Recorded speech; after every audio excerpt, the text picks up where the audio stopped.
Welcome, everyone. I'm Greg Schnell, the Canadian technician, here to host the Market Buzz. This show looks at weekly setups across the U.S. market. Using the tools available on StockCharts, we'll look for long time frame trades. Please subscribe to my articles, my Twitter feed, and gregschnell.com. Thanks, everybody. Lots going on out here. We're actually hitting new highs, which is really nice because we have been frustrated for a while, and now the art will be to make sure that we can stay up here. It's going to be challenging here. Where does the dividend investor go? I think a lot of people have been hiding out in the utilities and REITs. And if the market turns higher, will those trades start to perform less? Which is okay if you're still holding your capital, but you're still getting your yield and your capital pulls back slightly. At least you're kind of net zero if it just stays around there, so it's a nice ballast for your portfolio. But the bigger issue we might have here is if the market actually swooned a lot higher, we'd probably have a much bigger move into growthier names, and then that would force people that had been hiding out in utilities and staples to feel some pain. So not only is the market going higher without you, you're also going negative because the large institutional investors selling off that part of the market and buying the more aggressive names. So we need to watch that. Today we have an important day with the Fed, and I always bring up my Fed chart. So I'm going to do that today. We'll talk a little bit about that. I will tell you that I'm not as worried about the market collapsing here on the Fed meeting, perhaps like we saw and some of the other ones. And one of the reasons for that, like, that's not to say it won't pull back for a week, but one of the reasons for that is the underlying fundamentals that I try to look at, breadth and all that kind of stuff, have improved so much, and they're still climbing, that it would be very difficult for the market to just kind of fall hard here. Now it could pull back and we bounce up and we fail on the bounce or something like that. But I just don't have, I have a lot of underlying structure here that's buying showing up. And so I don't want to dismiss that at all. But anyway, getting on to other stuff that's working. Last week I covered off the gambling stocks, and 4 names that stood out from that review were Boyd Wynn, Las Vegas Sands, and Penn Gaming. Anyway, feel free to go look at those charts. They're pretty nice. If we get the chance, we'll turn those on. There's some more names turning up, and I run a scan. I have a scan that just sits in my mail every morning, and it runs automatically. And what does the scan do? And it just simply looks for things turning up. It's not that hard. And you know, if you have some money to put to work at any point in time, then this is a nice scan to just go look at and see what you get. So we're going to cover that.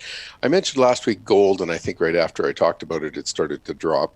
But it's still holding in there, and I think you'd be surprised. So as an example, gold's level on the week compared to a week ago. And then if you look at what the gold stocks are doing, they're absolutely flying. So there's a lot of people getting interested in the gold names as the Fed starts to report here. So that's another thing. And then going back to kind of complete the circle, I want to go back to where does the investor go, the dividend investor go.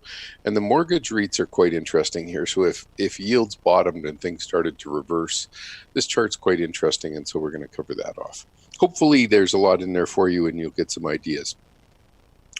Okay, so let's start with our good friend, the Fed. And these lines on the chart, I've already decided they're cutting a 1/4 point today. That's the red line. But all the way through here, so this was, the Fed was holding, cut.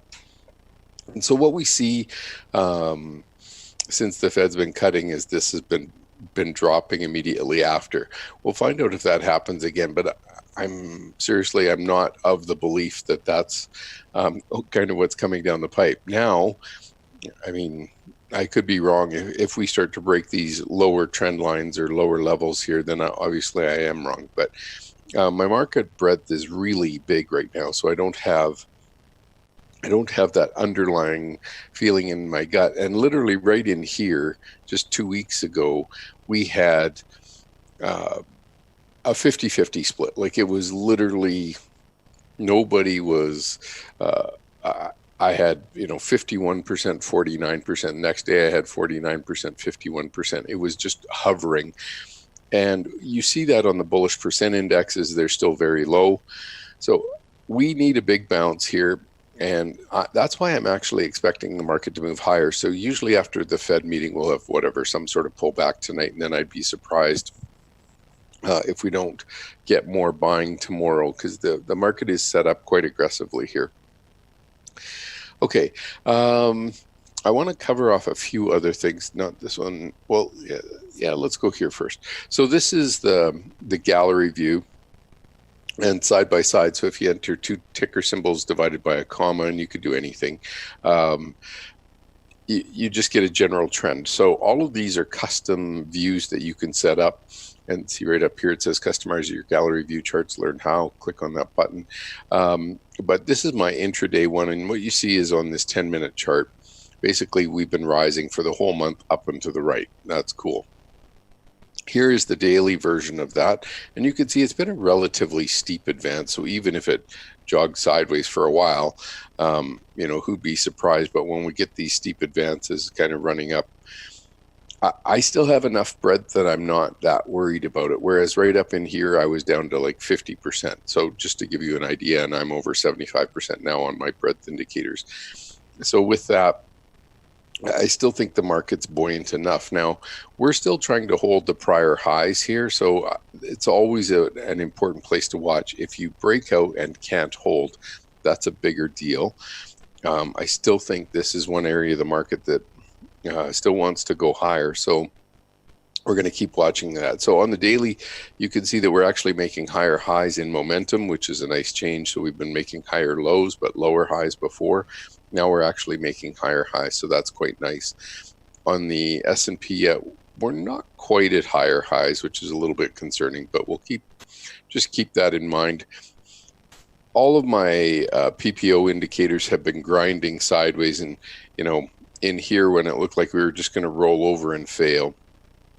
And now all of a sudden we seem to have this momentum building up and kicking off. And it could be the fourth quarter, best quarter for consumers, the best quarter for, for investing returns. So we want to keep watching that. But to me, in general, it looks like we're ready to go higher. So here's the point and figure view, and we're breaking out to new highs on both the S&P and the technology or the NASDAQ 100. So I think, those are strong clues that things are improving. We've got a series of rising lows now. It wasn't just a couple of weeks ago when we were hanging down on the bottom of this. This A represents December, and we were sitting right near here, and it looked like, will these lows hold? Well, now not only did they hold, but we broke out to higher highs. So the setup is bullish at this point.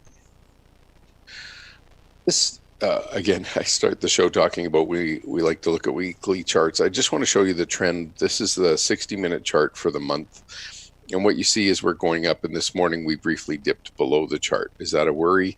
Well, anytime you break a trend, that's a worry, but this is a 60-minute chart. And for most investors, as opposed to traders, they aren't really looking at a 60-minute chart. It's just interesting that we're testing this trend line on Fed Day. As long as the momentum stays above zero, that's very bullish. We have the NASDAQ composite holding above its trend line, and the Russell trying to break down through its trend line today. Again, as long as they're all above this 20-period moving average on a daily chart or a 100-period moving average on the 60-minute chart, things are quite bullish. When we look down here, here's gold, and I just want to point this out so that we can go back. So here, a week ago, we were slightly higher, and here we're dipping a little bit. And then we've kind of got a gentle, very gentle uptrend across the lows here over the last month. So while the market's been rallying, gold has gone sideways, hasn't really dropped, it's just gone sideways. Bonds, on the other hand, have been dropping, TLT, and then we've got this downtrend here we're watching for to see which way this reverses, and the US dollar is pretty much right at its inflection point. You can see when it broke through the 100-period moving average, it moved down quite aggressively, and now we're right back at that moving average. So if we just go look at the chart, a lot of things are set up quite close to this moving average right now. So I would say nat gas is one exception. Um, the three major indexes I've got on here, Russell, Technology, or the NASDAQ Composite, and the S&P 500, they've all got some gap in here, so that's okay. But it's the longer we go sideways, the closer you get to your moving average.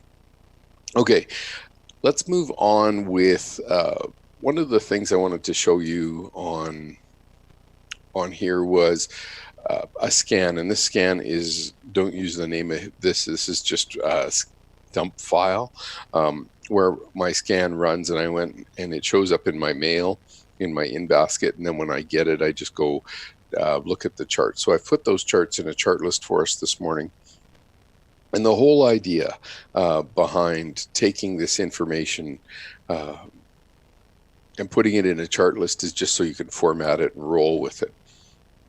So all of these charts are starting to turn up on a weekly basis. Again, this is intraday. I don't really care about intraday. What I want to know is over the last week, what's going on.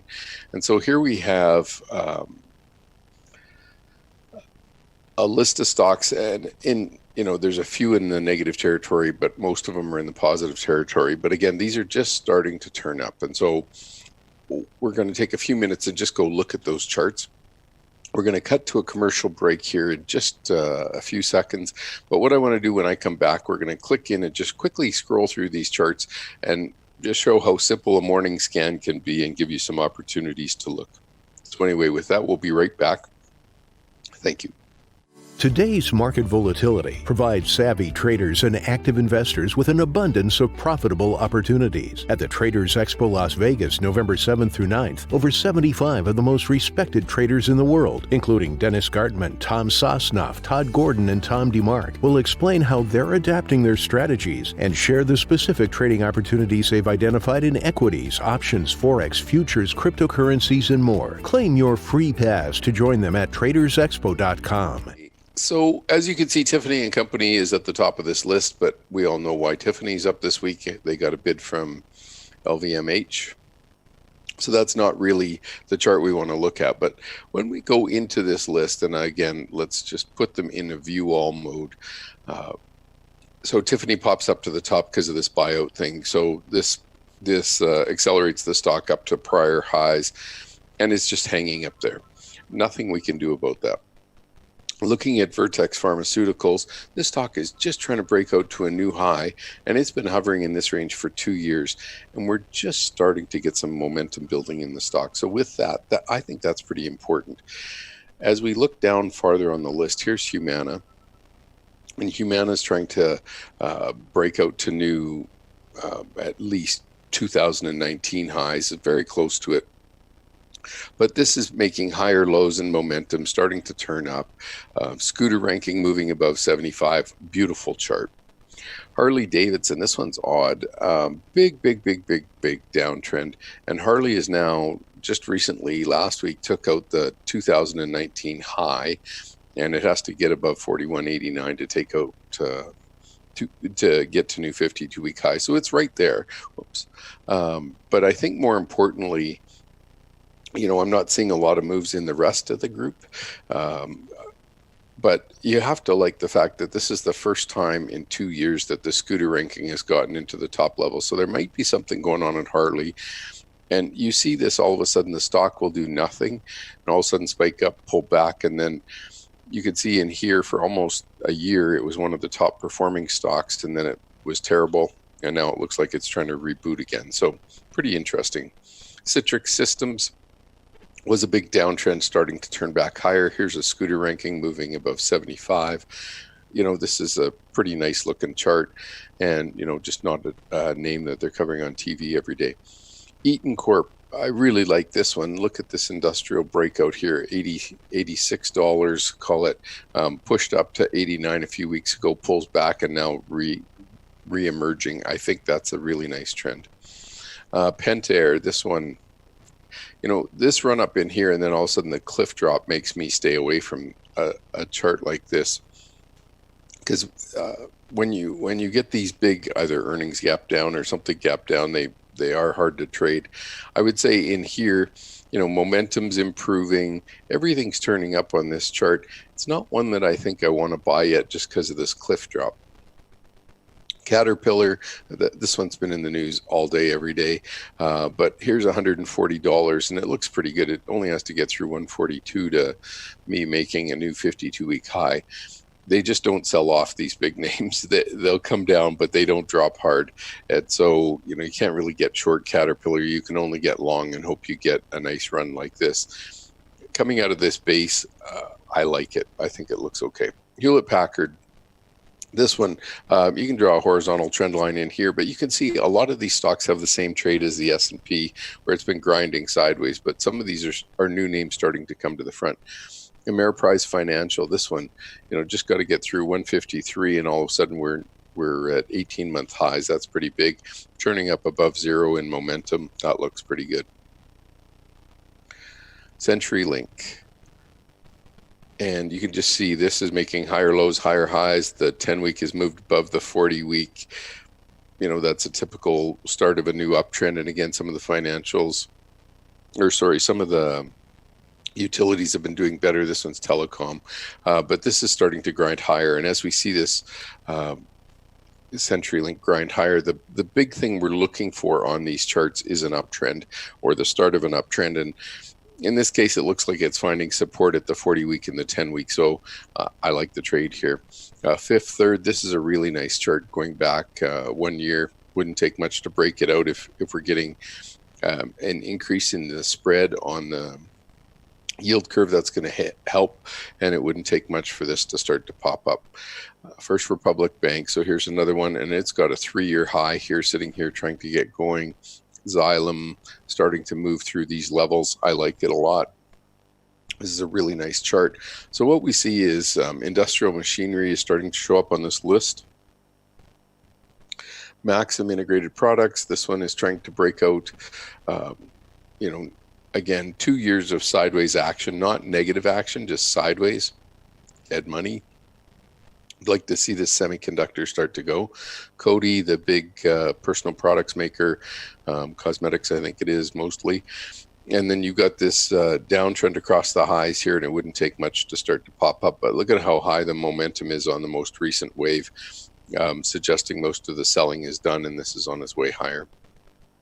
AmerisourceBergen, healthcare. This chart is just so choppy, and you see these huge spikes, spike, spike, spike, spike, spike, spike, spike. For me, I don't need to own it. It's trending sideways. There's nothing here. I would just delete that and not keep it on my list. It's just not great. Here's Huntington Ingalls, and this one, they're involved in shipbuilding and that kind of thing. Anyway, grinding sideways, big military ships, I think, industrial defense, yeah. So anyway, 3 years grinding sideways, not that great, but we are getting higher momentum and perhaps a turn up here. This is looking okay. Goldman Sachs, I like this because both Goldman Sachs and Morgan Stanley are on this list this week. Really want to see these break through prior highs, so 220 and 221. Want to start to see that surge set up here. If it doesn't, that adds more caution for me. But you can see down over here, they just kind of ground sideways, and then all of a sudden they really started to work. That's what we're looking for here. United Rentals, grinding sideways for a year. Again, all of these charts, they're part of the S&P 500. If you shorted them, you didn't make any money. If you bought them, you didn't make any money. We're just washing sideways. So hopefully, want to start see new 52-week highs here, and as they break out, then more valuable place to get involved in the charts. Okay, AES, and again, I'm just using a simple scan that says looking for things turning up. It's momentum turning up near zero, or it's full stochastic is starting to move above 50. Any of these things will work. You can say, 10-week is starting to turn up and the stock is above the 40-week moving average, that kind of stuff. Very simple. Anyway, so this is a utility. Again, I'm probably shying away from utilities just because the market seems to be more bullish than that. Boston Properties, this is a really nice start to move here. You got a downtrend, really nice push this week. And in general, it doesn't pay a very high yield, but we've seen some of the property companies really start to take off. Boston Properties could be the next. Flowserve, this one's been grinding sideways with a lot of big drops in it. Haven't made money in 4 years, regardless of who on TV thinks it's a great company. I would just stay away from it because it's just been too choppy and not making you any money. Rockwell Automation, slight downtrend here. Again, it's companies like this that they can turn around a lot. And this is, a lot of these that have the January 2018 high, that's basically when tariffs started with China. So I still want to see these things start to break out to new 52-week highs. In this case, it's got to get up around 190. But at least the chart is starting to improve. The downtrend is coming close to breaking here in momentum, so that would be great. Here's Morgan Stanley, and it's pushed up to new 6-month highs. Got a little bit more to go to get through to 12-month highs. That's a nice change in trend there. Genuine Parts, lots of the automotive parts companies are starting to pick up and have been over the last couple of weeks. I think I mentioned Magna on the Friday show. Here's Capital One Financial. This is trying to get going. Not great. Here's asset manager BlackRock, and much like that Goldman Sachs and Morgan Stanley chart, they just need to get above these prior highs here, and that would be pretty bullish. The charts are starting to set up that way, so I like it. Snap-on, grinding sideways for years. I don't think even if they got going, they wouldn't get going. So Interrepublic group of companies chopping sideways, lots of big vertical drops and shoots. Can't really trade that. That's just hard work. So I'd stay away. And if we just jump to the end here, here's Expeditors International. And the point I want to make on this particular chart is, it had a nice big uptrend all the way until April, May, and now it's been grinding sideways. I didn't see C.H. Robinson's results this morning, but apparently they were pretty rough according to the morning news. The transports are really at odds with us here. The truckers had broken out to new 52-week highs. Then to hear C.H. Robinson have such a big pullback, that's odd. U.S. freight delivery starting to improve. So it's just tough here. We're in this corner, and it looks like they want to start to move, but haven't yet. Here's Electronic Arts trying to get going, but some of the gaming names, that's why I had them last week. They were in there. Electronic Arts wasn't in there, but it also fits under, gaming or sports or whatever, e-games. All of these online ideas, you kind of want to wait for the breakout here, and we haven't got it yet, but this is trying to improve. Momentum's right at zero. We'd like to see that pick up. Okay, I want to jump over and get off that. So it just gives you an idea to have these simple scans running, and what'll happen is you'll go for weeks. So 2 weeks ago, my scan against my IPO list had generated 2 stocks, and the week before it had generated 2 stocks, and this week all of a sudden it's generating 8 stocks out of a list of maybe 100. So all of a sudden 10% of the stocks are turning up in the IPO market. And I mentioned that in my Don't Ignore This Chart article yesterday. But the idea behind all of these things is literally to get them, you want to see the group move, and to see all these IPOs.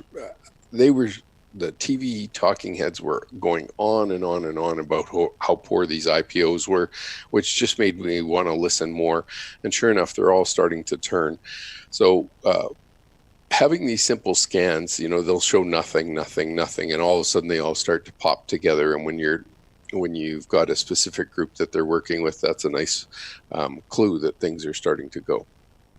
Okay, I did mention that gold stocks were, so this is 1 week. We can just refresh the chart here. But, this is a $1.57 stock, nothing. But Wesdome Gold Mines, I think I highlighted it either last week or the week before. And this stock just keeps taking off to the upside. So this week it's already up 10%. It's having a really nice day today on new ore results. But it was in an uptrend anyway. It just keeps following through. And what we see on these gold stocks. So remember I showed you at the beginning gold was flat. Now we can just quickly scroll and look at the percentage change in these stocks. So gold was flat to down slightly. Almost every gold stock all the way down into here has been up on the week, and we have, a small list out of a long list, but we have a small list of stocks dropping. So Centerra Gold is down quite hard, actually, and it has a high scooter ranking. So that one's a little bit of a danger trap. But I think in general, gold has been trying to move higher, and it didn't really fall much below the 1,500 level. So I'm more bullish on gold. Maybe I'll be wrong, but I would just have my stop underneath it here. But things like Agnico Eagle, let's just find it, AEM. There we go. Okay, so looking at this stock, it's holding up nicely here. And we've got a full stochastic signal starting to turn up, bouncing off the 200 back above the 10-week. Set your stop somewhere in here at $55 and let it run. If it's going to take you all the way out, fine. But what we want to see is this uptrend in momentum continue. And if it starts to break down, then that would be a clue for me that I want to leave. But right now, there's, the uptrend is still intact, and that's a pretty bullish place to be. I'm going to look at Barrick Gold. They took over the ticker symbol gold when they bought Rand. This has been pulling back here, still pulling back. No need to jump into it. Just wait until it goes through $18, and then if that's the one you wanted, great. Yamana Gold. So what we see here is this one's trying to break out to the top side. Again, it's right up against resistance. If it doesn't get going, you don't want to pick it up. But if it starts to break out again on its next leg higher, this one is very close to new 3-year highs. That's a bullish type of setup. Okay, last thing, and I really don't want to dwell on this too long, but I set up a founder's pricing for my new subscription. If you're interested, it ends tomorrow. So you would just go to the private investors tab, and I've set it up here. So there's founders pricing, put the coupon code founder in, and that'll give you 68% savings. So rather than the $860, you'll be paying $285 for 1 year. So with that, hopefully there's some interest there. I've had a great response so far, but I just wanted to let people know that I am closing that off on the end of the month. So that's today and tomorrow. And if you're interested, no pressure, but if you're interested, that's probably the last time you'll ever see the founders price. So that's the goal of the founders campaign. Getting back to the markets, we got the Fed today. We have jobs on Friday. We've got some reasons for the markets to kind of wiggle here. We want to see the transports continue to follow through. To the upside, trucking had been making new 52-week highs, and let's just check on it this morning. I